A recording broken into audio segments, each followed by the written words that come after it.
Hello all. I've decided to tell my story in the hope that it would encourage people who are going through cancer and people who are perhaps in the midst of cancer and been told that they don't have much time left. So just be encouraged by this. The story's quite long, so I'm going to do it in more than one video. I'll start off by just introducing myself. My name's Leslie. I'm 58 years old. I worked for nearly 20 years as a high-level teaching assistant with teenagers with special needs. I'm married and I've got two grown-up sons. My story starts, I think, well, I went into adulthood and spent a lot of time walking. Walking was my thing. I would fell walk. I've done Ben Nevis a couple of times. I've done Snowdon more times than I can remember. Scarfell Pike. I loved it. Outdoors was my happy place. So I was very, very fit and active. I loved cycling as well. When we celebrated our silver wedding, we bought ourselves matching bikes, and I thought I was going to get into that. I loved bird watching. I loved photography. And I thought that my retirement was going to be a happy time of walking, climbing, seeing the world. But sadly that wasn't to be. In June of 2018, I actually did a charity walk, 10 peaks in 10 hours, to raise money for MS. But I was really struggling with ill health at the time. I really was not well. I was quite weak. And then I ran out of water and I ended up not completing the walk.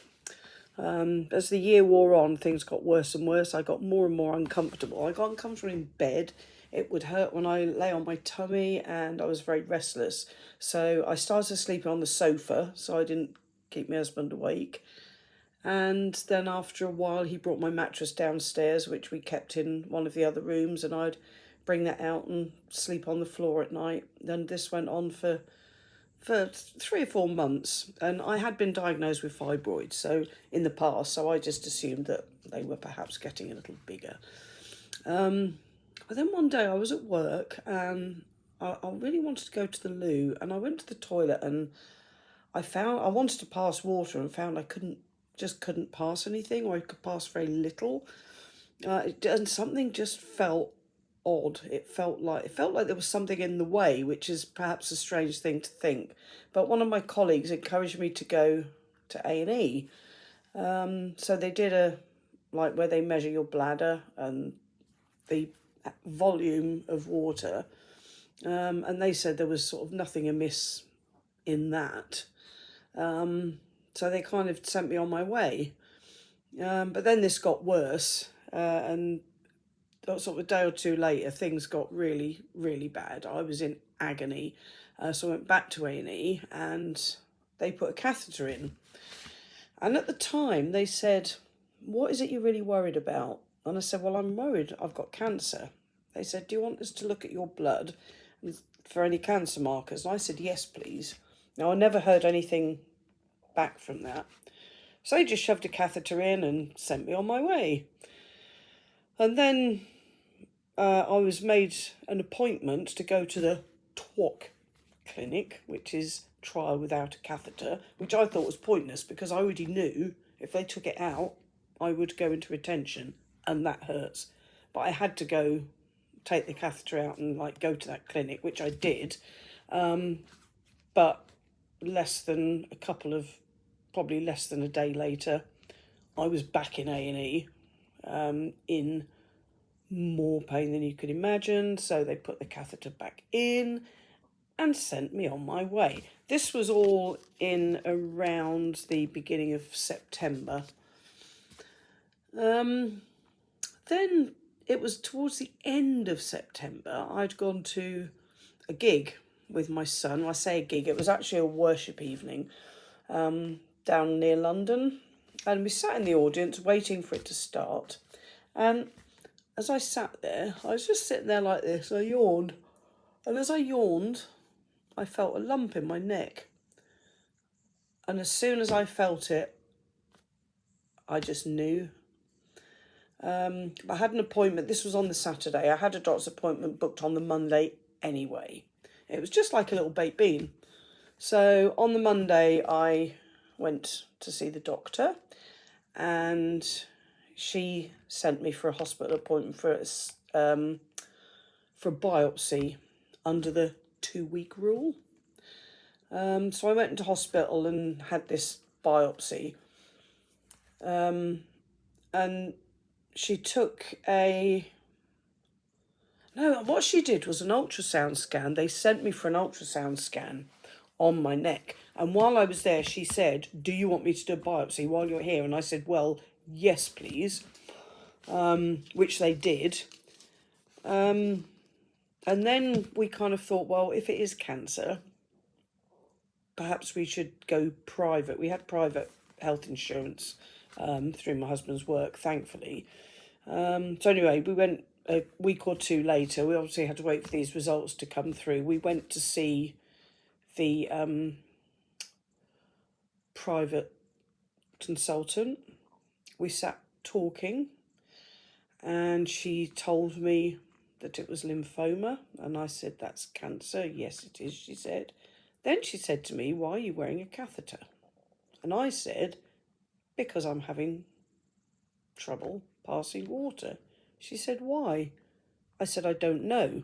And I told her this had been going on for about 4 weeks. And she said, "Haven't they investigated it?" And I said, "No." And it was only when she said that I kind of realised how much I'd been fobbed off.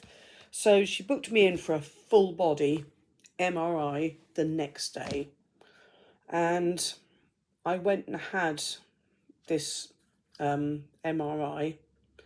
And when we got the results of that, we went back, and it showed the biggest tumour you've ever seen in my pelvis. There was bladder involvement, there was uterus involvement, there was kidney involvement, there was liver involvement, there was lung involvement. I also had them in my neck, my adrenal glands. So basically it was stage 4 non-Hodgkin's lymphoma, which was not good. So that was where my whole world just came crashing down. I was due to go into hospital then, I think 2 weeks later, to begin chemotherapy, but this was end of October by then. Within a few days, my health had really started to deteriorate. I became very ill. I was running a high temperature. I was vomiting, and they took me into hospital by ambulance. My whole body was swelling up, and they tried antibiotics and things while I was there. But then they said that my kidneys were failing because they were so overloaded because the tumour had been blocking all the tubes, for want of a better word. So water was unable to get from my bladder to the outside, but water was also unable to get from my kidneys to my bladder. The tumour was growing so quickly, and I began to go into kidney failure. So they decided I couldn't start any chemo because my kidneys wouldn't be able to deal with it. And within days I'd had surgery to fit nephrostomies, which are tubes that go into your back, and they drain fluid direct from your kidneys. I still had the catheter in to catch any water that was actually making its way through. So for a while I had 3 bags. I was 3 bags Nelson. The nephrostomies didn't have an immediate effect, and I had to begin having dialysis, which I had every day for 6 days, I think. And finally, in the middle of November, they started me on chemotherapy. Now, the cycle was supposed to be a week of chemo, which is where I was connected on a Monday and disconnected on a Friday. So it was 5 days, 24/7, then 2 weeks at home, then back in for another week. And I was supposed to be doing that for 6 cycles. But during that time, every time I went home, within a couple of days, I'd get an infection. and I'd have to go back in again. I also at this time developed neuropathy, peripheral neuropathy, so my fingers went pins and needles. I lost the feeling in my feet, and I developed a drop foot. And all they would tell me was it's a side effect of the chemotherapy. That made things very difficult. Unfortunately, that Christmas, towards the Christmas, when they had told my husband I would only have a 30% chance of making Christmas, he didn't tell me that. They sent me home just before Christmas because my mental health was really not good at that point. But another infection, and I was back in the day before Christmas Eve. So I spent Christmas Day in hospital 2018, and I had to video call my family, all sat round the Christmas dinner table while I was stuck in hospital. But this went on for 4 months. So I was in hospital from the beginning, all of November, all of December, January, February, and March, apart from the odd time when I was home for a few days. But by the end of March, I had a PET scan which showed that there wasn't any sign of the cancer. Great, remission. Fantastic, I thought. I was delighted, and I thought that was it. By then I was having to use a wheelchair because I couldn't walk. So my sister and I went on our annual holiday, but instead of going to where we normally go 150 miles away, we stayed locally in case I got an infection and needed to go into hospital, which was in the May. So 2 months I'd been at home. And then after I got home, I was feeling a bit of a tender area on the side of my head. And I didn't really know why. And it was probably a week or two after that, I noticed a red dot on my eyelid. And I thought, oh, I've been bitten. I mentioned it to the cancer nurse because I had to have regular bloods taken. And they just said they'll keep an eye on it. Unfortunately, very quickly, it became apparent that this was the return of the cancer, and it was growing very quickly. So by now we were in June, probably 2019. And also around the same time, I noticed my leg kept giving way. I was told it was possibly the neuropathy. They didn't actually make a connection with the cancer at that point. But the swelling on the side of my head was getting bigger, and the swelling on my face was also getting bigger. Now the side of my face was so swollen it was painful to open my jaw. The thing on my face was making it difficult to open my eye. So he did a biopsy again on the side of my face, and they told me that, yeah, the cancer had returned. Now the cancer I had was something called diffuse large B-cell lymphoma. It's a type of blood cancer. But also within that diagnosis, I had something that was called triple hit. So it was the rarest kind of DLBCL, as it's abbreviated to. And it's what's called high grade, which means it was very aggressive. So we just thought, well, that's it. We had a professional photographer come to our house to take some photographs because we assumed that I would probably be dead within the year. It was a rare type of cancer and a serious type of cancer. So by July, I was back again in hospital. And we discovered the issue with my leg was because I had cancer on the femoral nerve and my thigh. And of course, the result of this, I kept falling. So I ended up with lots of bruises. So at the end of July, I had a load more chemotherapy, but they had to give me much stronger chemotherapy than I'd had last time. Unfortunately, I had a really bad reaction to it, and I got encephalitis, and basically lost an entire weekend. I became delirious and I was hallucinating. So I lost 3 days, and then for a sort of few days after that, I was really on planet Gaga. So they thought, well, it's not a good idea for me to have that chemotherapy again. But as it happens, it did get rid of the cancer that I had on my head. So I was back in remission again. But by then we'd kind of come to the conclusion we're not actually going to get rid of this, because they'd already said you can't have any more chemo. So we took a last family holiday, and I knew I'd never get up a mountain again. So we went to Snowdonia because there's a train goes up to the top of that mountain. So I got to go up there and just enjoy the views for the very last time. By the end of September, the pain in my leg had got a lot worse, and I developed lots and lots of skin lesions on the front of my shoulder. And they got so big, it was making it difficult to wear clothes. But I was told I couldn't have any more chemo, and that was it. And he said possibly 3 to 6 months. But then he said there's a possibility I might get on a trial for a new treatment called CAR-T, which stands for chimeric antigen receptor. That's the CAR, and then it's T because it's the T cells that are treated.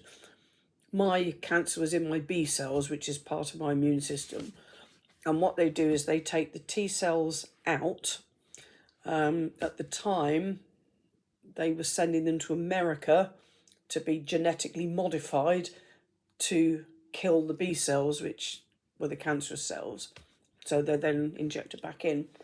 But he did say it was a new treatment. Thus far, there'd been a lot of serious side effects, and it only had a 30% chance of working. So we went away to think about it.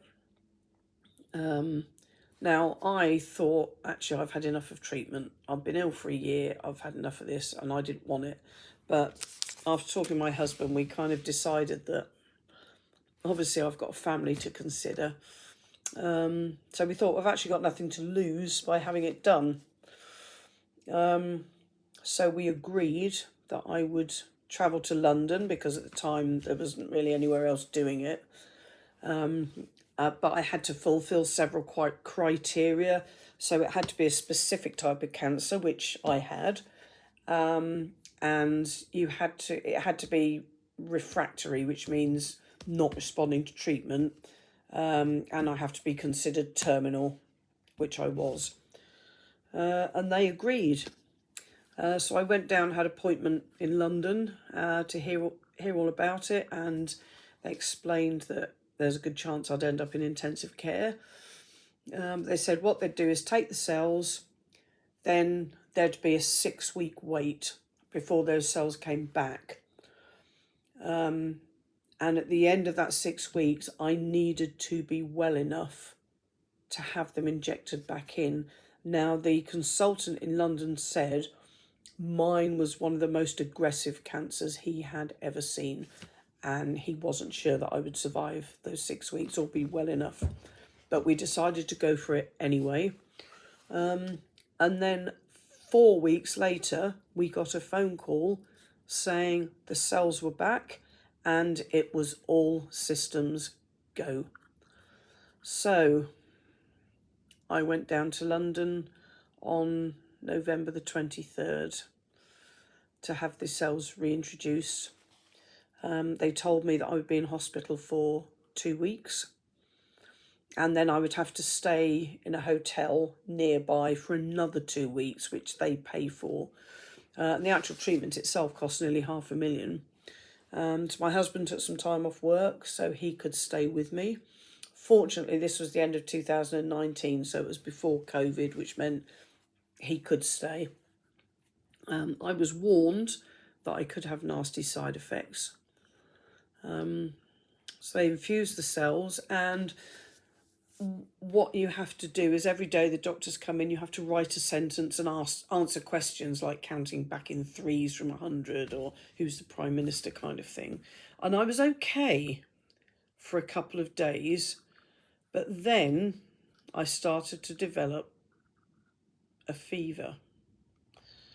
And the next thing I knew, I was in a different room. And I couldn't really comprehend why I was in a different room, but I didn't really think, I wasn't dwelling on it. I was just accepting I was in hospital and here I am and those are the nurses. What I didn't realise was that I had suffered with something called cytokine release syndrome, which meant my body had had a very bad reaction to the cells being reintroduced. And I gradually slipped into a coma. And I was in a coma for 2 weeks. And during that time, I had encephalitis, I had sepsis again, I had seizures, I got pneumonia, I got more kidney damage, and I got heart damage and flu. They told me I'd been in a coma for 2.5 weeks from the beginning of December. And during that time, about the 8th of December, so not long after I'd been taken down to intensive care, my condition deteriorated, and the doctor told my husband that things can change over a weekend and it might be better if he got in touch with my family to come down and visit. I, of course, was unconscious at the time, in a critical condition. So that was what happened. Both of my sons, my best friend, and both my parents all travelled down to London and just sat with me for the day, which I knew nothing about.